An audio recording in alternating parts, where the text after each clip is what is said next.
generosity from people just helps ensures that other families that are actually facing these unimaginable circumstances eventually do find the care, the calm, the kindness that they desperately need. Get Radio Breakfast with Rich Smith. Really looking forward to my next conversation. We're going to be speaking to Daryl Cole and his relationship with Helen and Douglas House. Daryl, a really good morning to you. Thank you so much for joining us. Good morning. Thanks for having me on. It's always a real privilege to be able to come and talk about Helen House and share the story for Jago and say his name out loud. It's always a good gift, to any parent that's lost his child. So thank you. No, I find it just amazing and incredible that people can kind of come on and chat and speak about this. Already, it's just an amazing and wonderful thing already, even before we've had this conversation. So please just detail your relationship with Helen and House. So it's probably easiest just to start with our Jago's story.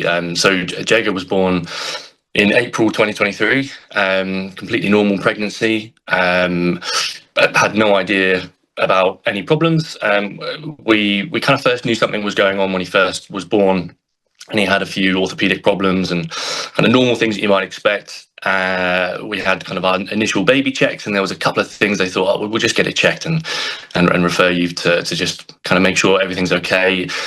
And then over the coming months, things just quickly snowballed, and we had months and months of just in and out of hospital, lots of appointments, and eventually it just got to the point where things just progressed, and nobody knew what was going on. So we were put into hospital for investigations. We had a blood test, and it came back that Jago actually had a diagnosis of something called CACNA1E, which is a genetic mutation of the calcium channel in the brain, and it causes a lot of really serious things that need around-the-clock care, lots of oxygen, suctioning, NG tubes, complex medications. So life was pretty exhausting, and our neurologist first kind of referred us to Helen Douglas House because they kind of realised that things were getting pretty serious, and we needed a lot of help. So that's when we were first referred. Yeah, and an incredibly stressful, emotional, complex. I mean, I can't imagine. I can't, and I think I'm speaking for many people listening here. The kind of the ordeal that you were going through with this.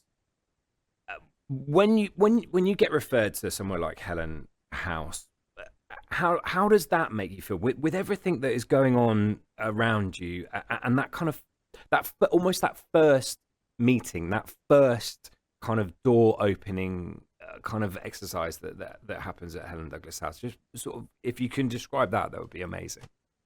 Well, I think even before that, when you first get told that you're being referred to a children's hospice, that's the first and hardest thing to process. So, most people, when they think of the word hospice, they think end of life and end of life care. So when you then put the word children before that, it doesn't fit. There's no way that those two words should be together. So, we couldn't face it for a really long time. We held on to hope. We felt like that by accepting the fact that we were being referred and walking through those doors that we were then giving up.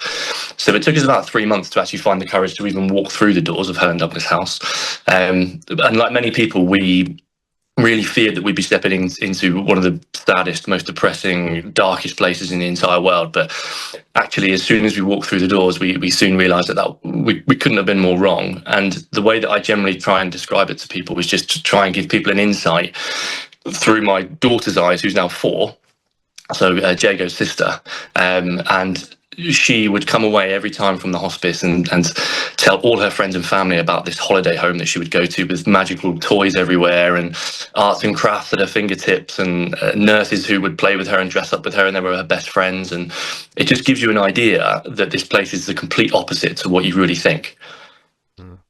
And the fact that it exists here in Oxfordshire, and the fact that we've spoken to so many incredible parents about this, and you say exactly the right thing, that the words children and hospice should never be put together, but just the reason that it's there and the fact that it's there, and just hearing how amazing it was for your daughter to see all all the incredible things that's so important for people like yourself and for many others as well.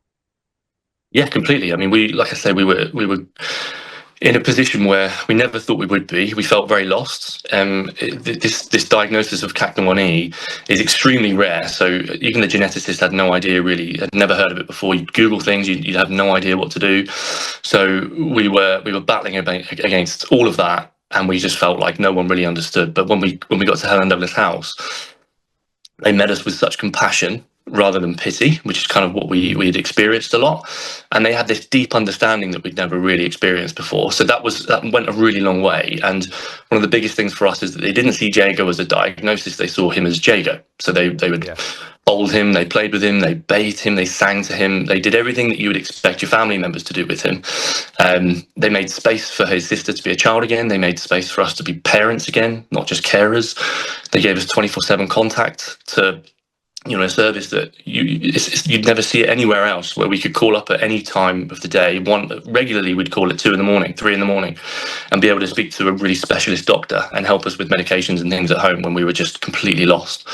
So you just don't get that anywhere else. So the fact that this place exists just still blows my mind, and the fact that it's free at the point of service and it's just given to you, it baffles me. I can't believe that I never even knew about it before, to be honest.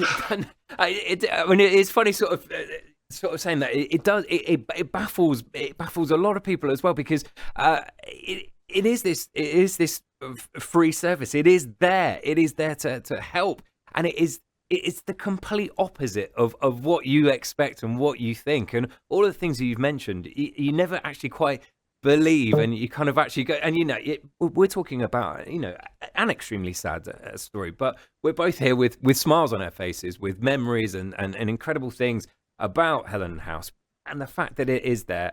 And if there's a message for people, I'm well aware that this weekend is a poignant weekend for many parents and what have you out there.